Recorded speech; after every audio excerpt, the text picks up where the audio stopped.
سپس مسئله حامله و شیرده، روزادار حامله و شیرده. در مسئله جیماع صحبت کرده بودیم، در مسئله حیض صحبت کردیم، در مسئله نفاس صحبت کردیم، در مسئله استحاضه صحبت کردیم. با آنجا برمیگردید، همه آنها در آنجا ذکر شده است درس‌های گذشته. اما امروز مسئله حامله و شیرده. آیا برای زن حامله دار و شیرده در حالت روزه افطار جایز است یا نه؟ بله. اگر برای زن حامله دار یا که شیرده روزه گرفتن با آنها مشقت بیارد یا خستگی بسیار دشواری بیارد یا سبب زیان رساندن بر او زن بر خود یا فرزندش ترس داشته باشد، پس بر او جایز است که افطار نماید. اما قضای او را سپس می‌دارد. برای این زن افطار نمودن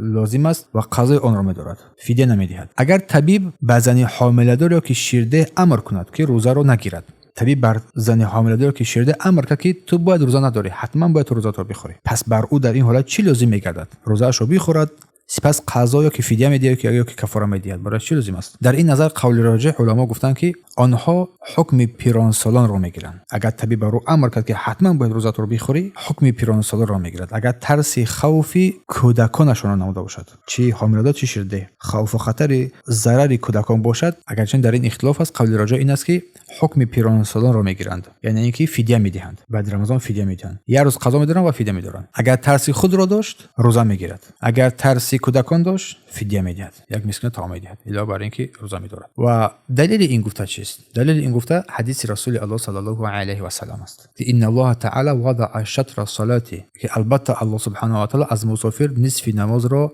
کم کرده است و روزه همچنین برداشته شده است و همچنین از زن حامله و شیرده هم برداشته شده است روزه. و در دیگر روایت از شخص مسافر هم نصف نماز و روزه برداشته شده است. آیا صحابگان کرام در این حکم سخن کردند و کسی از آنها از این سخنها پیروی کردند؟ بله.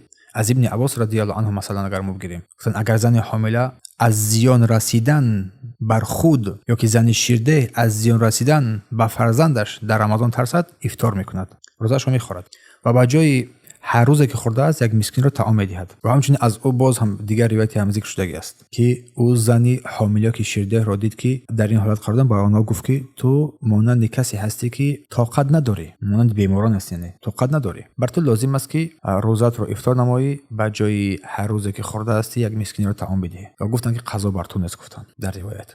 و همچنین از ابن عمر در این مورد هم روایت ثابت شده است که روایت از ابن عمر رضی الله عنهما از او پرسید و گفت افطار کن، گفت در جواب گفت افطار کن. در این مسئله پرسید، گفت در جواب گفت افطار کن و در جای هر روز یک مسکین را طعام بده و قضا بر تو نیست، گفتن اگر ترس خوفی پسرش نموده باشد. و همچنین از سعد ابن مسیب از تابعین آمده است.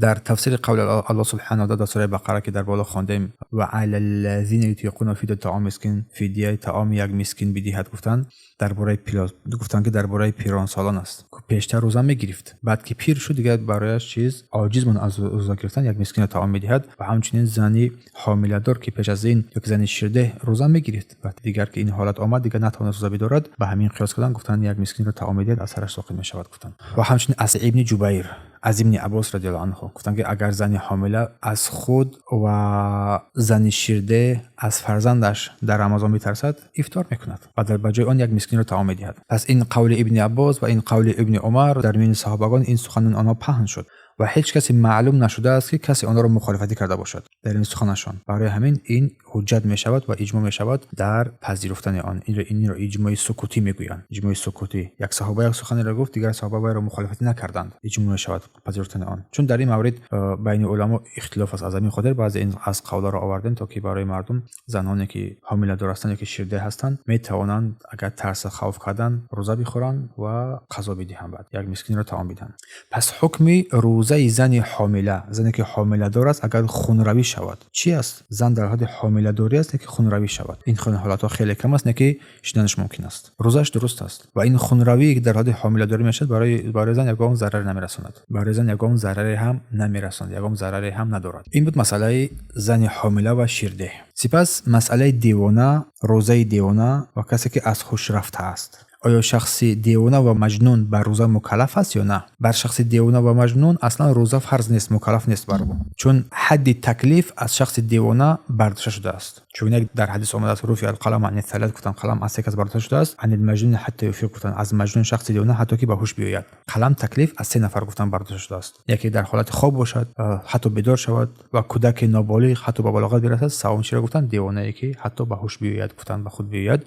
برای 3 نفر واجب نیست. اگر کسی بعضی از احیان دیوانه شود، قسمتی از عقلش را از دست بدهد، آیا بر اون روزه واجب است یا که نه؟ اگر یک شخص کامل یا بیشتر روز رو دیوانه گردد، یک روز رو کاملا دیوانه شود یا که بیهوش شود یا که بیشتر روز رو دیوانه بگردد، مثلا دیوانه بگردد، از او تکلیف برداشته می شود، یعنی بر او آن هنگام روزه واجب نمیگردد. بنابراین قضا هم برای او لازم نمیگردد. شخص اصلا سالم است، که یک روز دیوانه می شود یا که بیشتر از روز دیوانه می شود، برای او نه روزه است نه کفاره است. فقد خاطره، ذهن انسان از بین، خاطره انسان از بین رفتن عقل انسان، آیا بر روزه تاثیر میبخشد؟ آیا بر شخص روزه‌دار روزه واجب میگردد؟ بر شخصی که میخواد روزه بدارد؟ بر کسی که عقلش را از دست داده است، ذاکره‌اش را از دست داده است، عبادت ها به مانند روزه بر او دیگر لازم نمیگردد، فرض نمیگردد.